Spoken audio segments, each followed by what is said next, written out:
Villains in WoW usually all have the same sort of archetype. You know, they're strong badasses that use their brute strength or overwhelming magical power to grab hold of Azeroth. It's a point A to point B plane of attack. But Onyxia, she's a different story.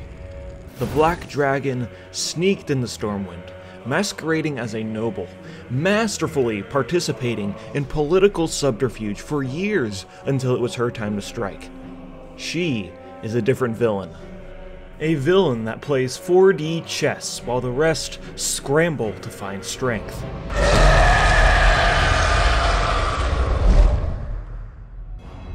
Oh, and yeah, she's also a giant dragon with brute strength and overwhelming magical power. Our story begins before Classic. Deathwing tells his two children, Nefarian and Onyxia, that they need to secure the Blackrock Mountain, and they agree. Nefarian went to go team up with the Dark Horde, and Onyxia disguised herself as Lady Katrina Prestor, a Stormwind noble. From within the Alliance, she used her power and manipulation to restrict the amount of aid being sent to places like the Burning Steppes, where her brother had the most control. While this was all going on, Katrina Prestor continued to spread her influence and redirect troops through Elwynn and Stranglethorn instead, which created a massive debt. A debt that would cripple the kingdom's economy. This was the perfect time to cause chaos within the city because Stormwind was just rebuilt by the Stonemasons Guild. These are people that just spent years of their lives making the city with the promise of being paid, but when it came time, the nobles of Stormwind's pockets were empty, and they clearly weren't happy about that. And during this time of turmoil, Katrina Prestor played both sides like a fiddle. She convinced the stonemasons that they needed to be paid more than what they were promised, and she convinced the nobles that the craftsmanship of the city was shoddy at best. And I mean, I have to agree with her there. Look at the Dwarven district, there's just like these giant logs floating above the street, and this has to be a safety hazard, right?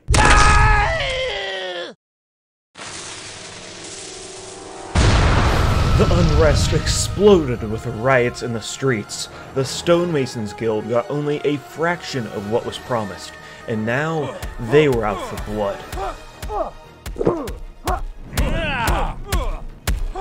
The upheaval culminated in a death that would change the course of the Alliance forever. Queen Tiffin Wrynn, Varian's wife, was struck during the riots and murdered.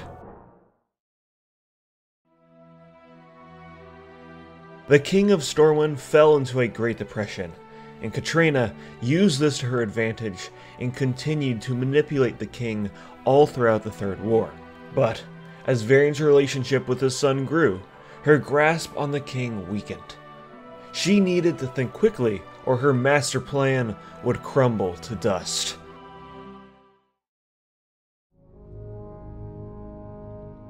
Varian made the trip to Theramore to talk peace negotiations with Thrall and Jaina, but during the trip, Katrina Prestor hired Defias Brotherhood goons to kidnap the King of Stormwind and take him to the Naga-infested Alkaz Island to perform a ritual that would split him in two. One of the Varians would be the weak-willed half that would be subservient to Lady Prestor, and the other half would be the strong-willed Varian that she would kill after the ritual was done.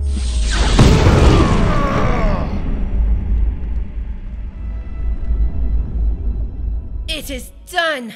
I have sundered your will! Now, by my power, I shall annihilate it! And you will be my creature, body and soul! But wherever that island was, apparently it wasn't as deserted as Onyxia thought. You fool! You who dare occupy our island are now prisoners to Morgla Darksquall.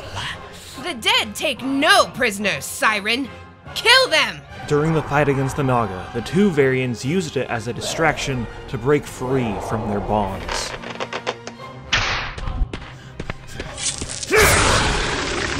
Dragon spawn warriors! Shed your human guise! Grab the puling human! He is the one I must have! Destroy the other, and slay the Naga who would bear witness to this night's work! As you command, mistress. Through the blur of combat, the weak-willed Varian was swatted off the edge, falling into the water below to eventually be kidnapped by the Naga.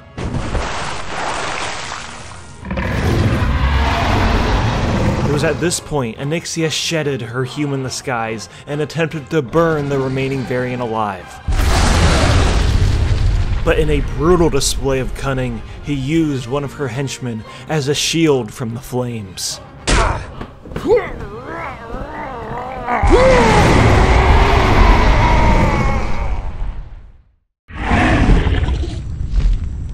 Onyxia foolishly thought she killed the King of Stormwind and departed. The strong-willed Varian was left to be surrounded by the Naga, but escaped by jumping off into the water, but lost his consciousness on impact. This is where we're at in Classic. Varian is missing and assumed dead, and his son, Anduin, is the ruler of Stormwind, but his position is more superficial since Bolvar and Katrina Prestor are his advisors. During this time, Katrina continued to restrict troops from being sent to places like Westfall, Lakeshire, and Darkshire, and that is a big reason why adventurers, aka our characters, go to those places and solve those problems ourselves. But eventually, a special someone came back.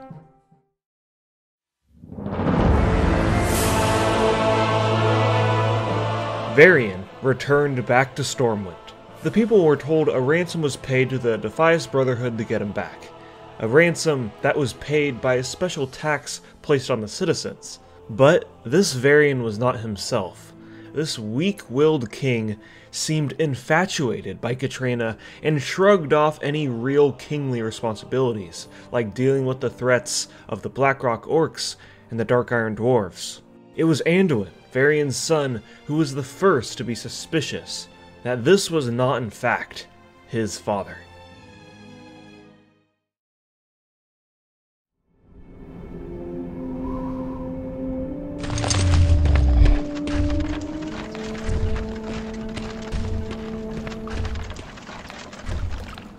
Meanwhile, strong-willed Varian washed up on the shores of Durotar to a rude awakening.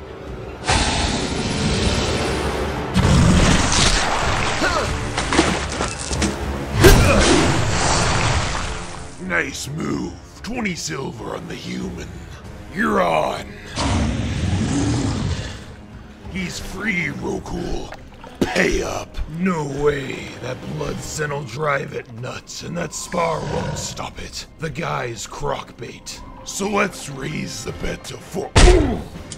Rhaegar Earthfury, an orc shaman, stumbled upon Varian during his fight with the Crocolisk. It was a perfect opportunity to capture another prisoner.